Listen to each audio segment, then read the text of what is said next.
Hello students, इस video के माध्यम से हम लोग खरीदारी शॉपिंग करते समय हमें किन किन वाक्यों की आवश्यकता पड़ती है उस संबंध में चर्चा करेंगे। यहाँ 39 से सेंटेंस शुरू है, इसके पहले 38 दो वीडियो खरीदारी में बनाए जा चुके हैं, उसे समझाया जा चुका है। यह तीसरा वीडियो शॉपिंग पर है। क्या माल अच्छा है? क्या माल का मतलब स्टफ, सामग्री, गुड्स। क्या माल अच्छा है? Is the stuff good? क्या माल अच्छा है? Is the stuff good? रंग पक्का है ना? रंग पक्का है ना? Is the colour fast? Is the colour fast? रंग पक्का है ना? Is the colour fast. अब इसको क्वेश्चन टैग से बनाएंगे तो क्या होगा? The colour is fast isn't it? रंग पक्का है ना? The colour is fast isn't it? अथवा the colour is not fast is it? ऐसे भी कर। यहां से बाजार कितनी दूर है? यहां से जहां आप मान लीजिए खड़े हैं, बातचीत कर रहे हैं, वहां से बात कर रहे हैं, किसी से आप पूछ रहे हैं यहां से बाजार कितनी दूर है?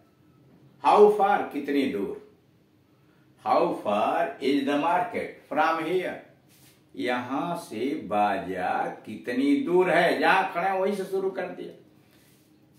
How far is the market from here? आप मान लीजिए उसने पूछा था, आपको बताना पड़ेगा। आपने पूछा तो उसको इंग्लिश में यहां लिख दिया गया काफी दूर है, इट्स क्वाइट फार। काफी दूर है, इट्स क्वाइट फार। इट्स का मतलब it is, it's quite far. अगर मान लीजिए कहना हो कि यहां से 4 किलोमीटर दूर है, तो आप क्या कहेंगे? It's 4 kilometre away from here. It's 4 kilometre away from here. यहां से 4 किलोमीटर दूर है, it's 4 kilometre away from here. लेकिन यहां तो लिखा है काफी दूर है, तो आप इसमें इट्स क्वाइट फार। अगर तुम एक ही स्थान से सभी चीजें खरीदना चाहते हो तो सुपर बाजार में जाओ। अगर तुम एक ही स्थान पर सारा सामान खरीदना चाहते हो, यानी हर किस्म के कपड़े लते, ग्रोसरी इत्यादि के सामान, कॉस्मेटिक के सामान, तो कह रहा है सुपर बाजार में जाओ। अगर तुम एक ही स्थान से सभी चीजें खरीदना चाहते हो तो सुपर बाजार में जाओ। If you wish to buy everything, if you wish to buy everything from one place, एक जगह से, गो टू सुपर मार्केट या गो टू सुपर बाजार। फिर समझिए, अगर तुम शर्त प्रकट कर रहा, अगर तुम एक ही स्थान से सभी चीजें खरीदना चाहते हो, इफ यू विश, विश मतलब want, if you wish to by खरीदना चाहते हो, एवरीथिंग प्रत्येक सामान, from one place, if you wish to buy everything from one place. अब कह रहा कहां जाओ? गो टू सुपर बाजार या गो टू सुपर मार्केट। आप उलट के भी लिख सकते हैं, गो टू सुपर मार्केट, पहले इंपरेटिव सेंटेंस डालो, go to supermarket if you wish to buy everything from one place. ऐसे भी लिख सकते हैं, गो टू सुपर बाजार या गो टू सुपर मार्केट। अब यहां से आगे जोड़ दिए, if you wish to buy everything from one place. बस कामा बीच में नहीं रहेगा। अगला है, यह दुकानदार मिलावट की हुई चीजें बेचता है। यह दुकानदार मिलावट की हुई चीजें बेचता है।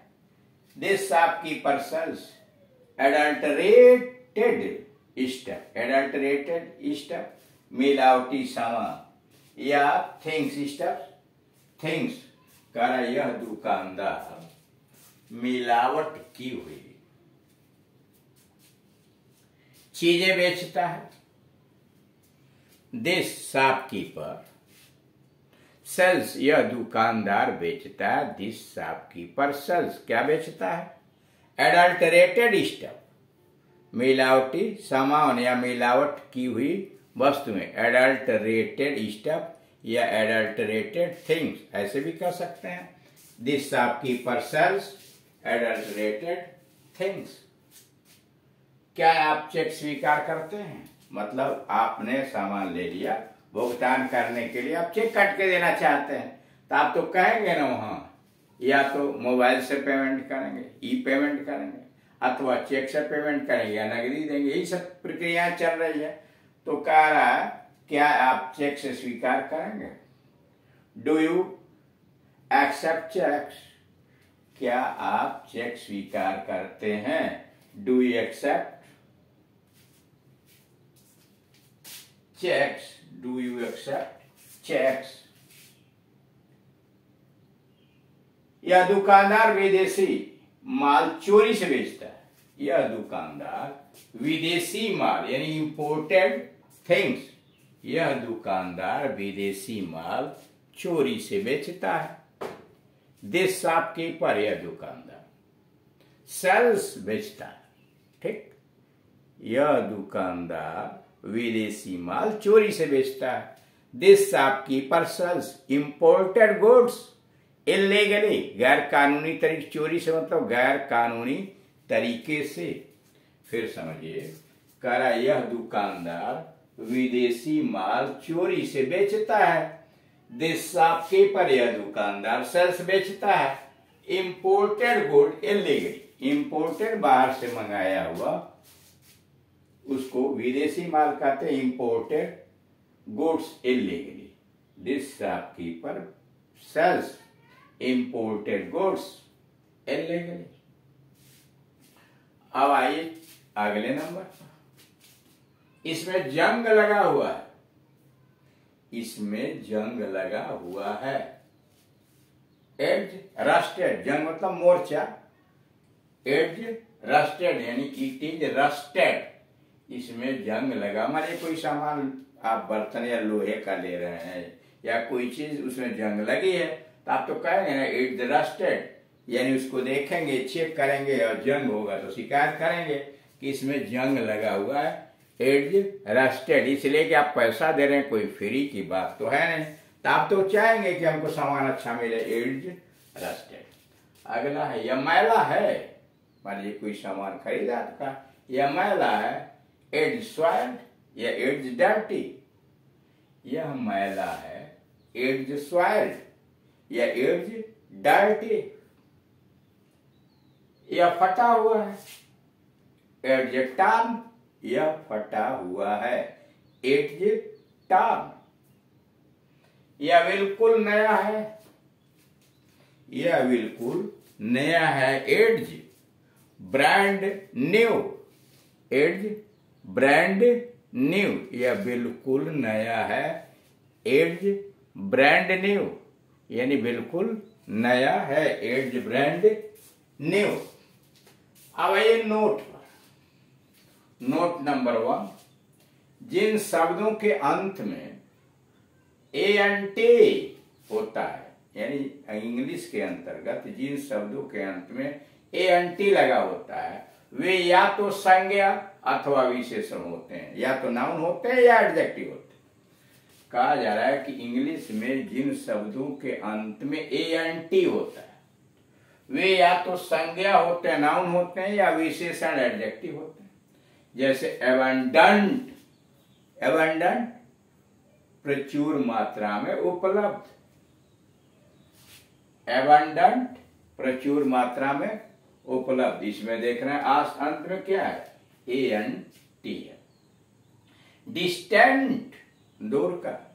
He is my distant brother, वह मेरा दूर का रिलेटिव। डिस्टेंट रिलेटिव, दूर का रिश्तेदार। डिस्टेंट।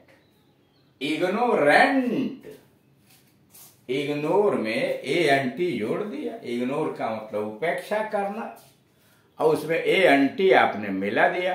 एक नया शब्द आपका बन गया, और क्या बन गया? नाउन बन गया। इग्नोरेंट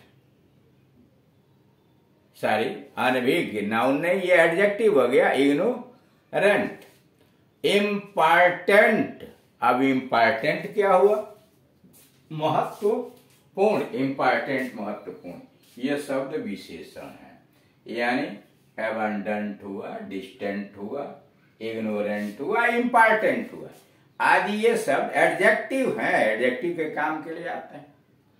अब जरा इनको देखिए, परंतु एप्लीकेंट, एप्लीकेंट में भी लास्ट में एएनटी आया हुआ। प्रार्थी, एप्लीकेंट प्रार्थी। सर्वेंट, सर्वेंट नौकर, सर्वेंट नौकर, उसमें भी एएनटी है, यह नाउन है। एप्लीकेंट और सर्वेंट के अंत में एएनटी आया, यह नाउन है। नोट नंबर 2, ईएनटी पर समाप्त होने वाले शब्द भी संज्ञा और विशेषण दोनों हो सकते हैं। कह रहा पहले एएनटी था, अब कह रहा है ईएनटी पर समाप्त होने वाले शब्द भी संज्ञा यानी नाउन, जैसे एसेंट चढ़ाई और कमेंट टिप्पणी, ये नाउन भी होते हैं और विशेषण भी होते हैं। जैसे एएनटी से जुड़ा हुआ अंत में आया हुआ सब नाउन भी होता है, एडजेक्टिव होता है। उसी तरह से ईएनटी पर समाप्त होने वाले शब्द भी संज्ञा यानी नाउन होते हैं, जैसे एसेंट है, कमेंट है, टिप्पणी, और विशेषण भी जैसे कंटेंट संतुष्ट, ये क्या है? एडजेक्टिव है।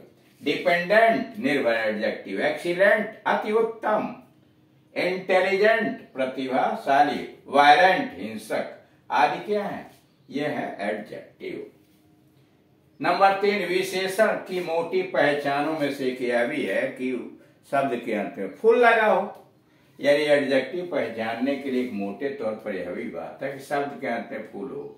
जैसे this is a beautiful garden, यह एक सुंदर बगीचा है। ब्यूटीफुल, ब्यूटी में फुल जोड़ दिया गया है, यानी ब्यूटी में फुल आपने जोड़ के एडजेक्टिव बनाया, और जब जोड़ा है तो वाई के जगह पर जनरल रूल के अनुसार आई हो गया, beautiful, beautiful, this is a beautiful garden. अब उसी तरह से अवे से अवेफुल, कलर से कलरफुल, पावर से पावरफुल, बायस से बैसफुल, लज्जापूर्ण, बैसफुल लज्जापूर्ण, और डिलाइट से डिलाइटफुल है, ट्रूथ से ट्रूथफुल है। तो इस तरह से आप देख रहे हैं खरीदारी से संबंधित वाक्यों का निर्माण करके हम कैसे प्रयोग कर सकते हैं। Thank you.